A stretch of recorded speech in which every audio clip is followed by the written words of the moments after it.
আগামীকাল পৃথিবীর জনপ্রিয়তম রাজনৈতিক ব্যক্তিত্ব দেশের প্রধানমন্ত্রী শ্রী নরেন্দ্র দামোদর দাস মোদী দুপুর 2:30টার সময় বিহারের দারভাঙ্গা এয়ারপোর্ট থেকে তিনি অন্ডাল বিমানবন্দরে পৌঁছবেন। এরপর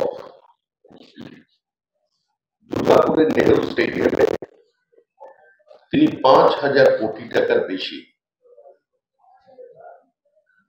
বেশ কয়েকটি প্রকল্পের উদ্বোধন করবেন, শিলান্যাস করবেন।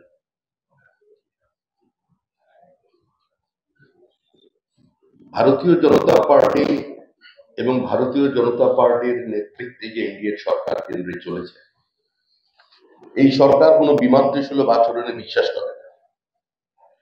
কোন রাজ্য যদি যুক্তরাষ্ট্রীয় ব্যবস্থাকে সম্পূর্ণ অস্বীকার করে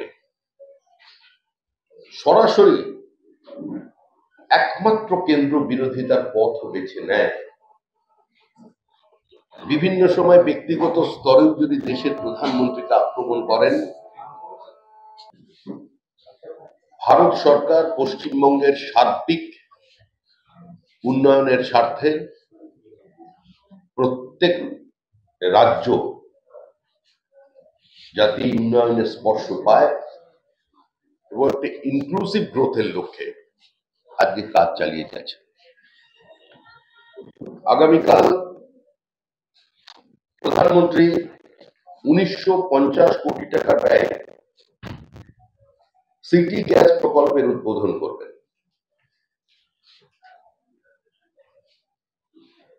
130 কিলোমিটার পাইপলাইন ন্যাচারাল গ্যাসের জন্য,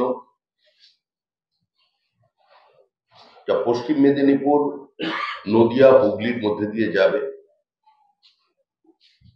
ডিভিসির রঘুনাথপুর থার্মাল পাওয়ার স্টেশন, সেটা তিনি করবেন। ডিএসবির এফজিডি, এই প্রকল্পেরও কালকে উদ্বোধন হবে। 1,900 কোটি টাকার বেশি অর্থে বরাদ্দ তেল ও গ্যাস পরিকাঠামোয় প্রধানমন্ত্রী বাঁকুড়া ও পুরুলিয়া জেলার Bharat petroleum corporation limited BPCL এর সিটি গ্যাস ডিস্ট্রিবিউশন প্রকল্পের উদ্বোধন আগামীকাল। এই প্রকল্পের মাধ্যমে ঘরোয়া এবং বাণিজ্যিক শিল্প গ্রাহকদের সিএনজি সংযোগ প্রদান করা হবে। রিটেল আউটলেটে সিএনজি উপলব্ধ থাকবে এবং এই অঞ্চলে কর্মসংস্থানের এক বিপুল সুযোগ তৈরি হবে। প্রধানমন্ত্রী দুর্গাপুর হলদিয়া প্রাকৃতিক গ্যাস পাইপলাইনে দুর্গাপুর থেকে কলকাতা পর্যন্ত 132 কিলোমিটার দীর্ঘ অংশটি জাতির উদ্দেশ্যে উৎসর্গ করবেন, যা প্রধানমন্ত্রীর ঊর্জা গঙ্গা প্রকল্পের অন্তর্ভুক্ত।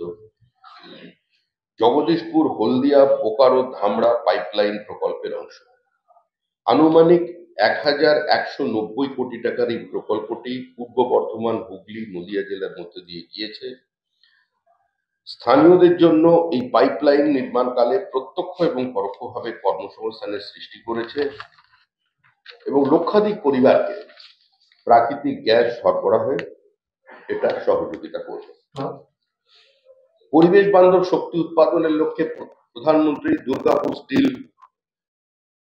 পাওয়ার স্টেশন এবং রঘুনাথপুর থার্মাল পাওয়ার স্টেশনে পলু গ্যাস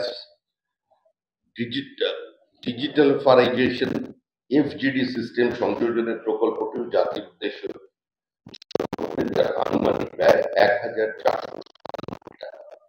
এটি এলাকার পরিবেশ ও স্বাস্থ্য সুরক্ষায় গুরুত্বপূর্ণ ভূমিকা পালন করবে এবং কর্মসংস্থানের সুযোগ তৈরি করবে। রেল পরিকাঠামো উন্নয়নের ক্ষেত্রে পুরুলিয়া কোটশিলা রেল লাইন দ্বিগুণ করায় 36 কিলোমিটার দীর্ঘ প্রকল্পটিও জাতির উদ্দেশ্যে উৎসর্গ করবেন, যার ব্যয় 390 কোটি টাকা। এই প্রকল্পটি জামশেদপুর, বোকারো, ধানবাদের শিল্পাঞ্চলের সঙ্গে রাঁচি ও কলকাতার সংযোগকে উন্নত করবে, পণ্য পরিবহনের গতি বাড়াবে এবং শিল্প ও ব্যবসার ক্ষেত্রে লজিস্টিক্স যে সুবিধা দেবে। সেতু ভারতম প্রকল্পের অধীনে পশ্চিম বর্ধমানের তপসী ও পাণ্ডবেশ্বরে নির্মিত দুটো আরবি রোড ওভারব্রিজের উদ্বোধন প্রধানমন্ত্রী করবেন, যার মোট ব্যয় 380 কোটি টাকা। এই সেতুগুলি রেল লেভেল ক্রসিং এর দুর্ঘটনা রোধ এবং এলাকার যোগাযোগ ব্যবস্থা উন্নয়নে সহায়তা করবে। দেখুন, এই মুহূর্তে পশ্চিমবঙ্গের শিল্প ছাড়া অন্য কোনো পথ খোলা নেই। আমাদের রাজ্যে একটা বিতর্ক তৈরি হয়েছিল শিল্প বনাম কৃষি।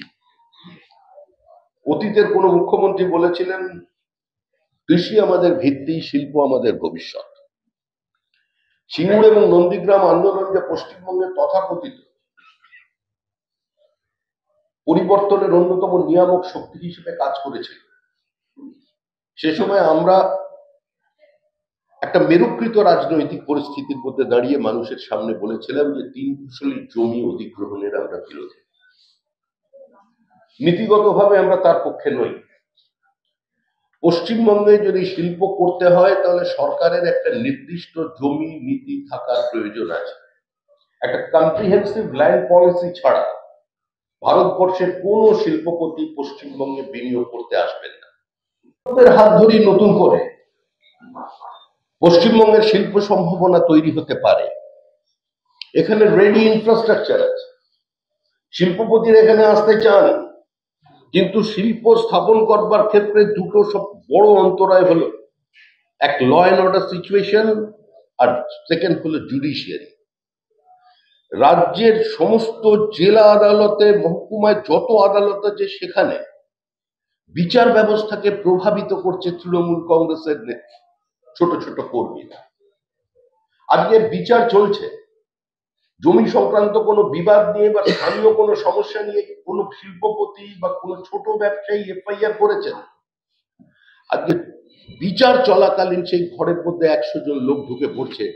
এরপরে কি কেউ আশা করবে যে পশ্চিমবঙ্গে শিল্পায়ন সম্ভব? একটা সরকার যারা ক্ষমতায় এসেছিল শুধুমাত্র একটা স্লোগান, রেস্টোরেশন অফ ডেমোক্রেসি। একটা সরকার যারা বলেছিল যে কৃষি আর শিল্প হাসি আর খুশি, দুই ভাই বোন, কত নতুন নতুন ছন্দবদ্ধতা।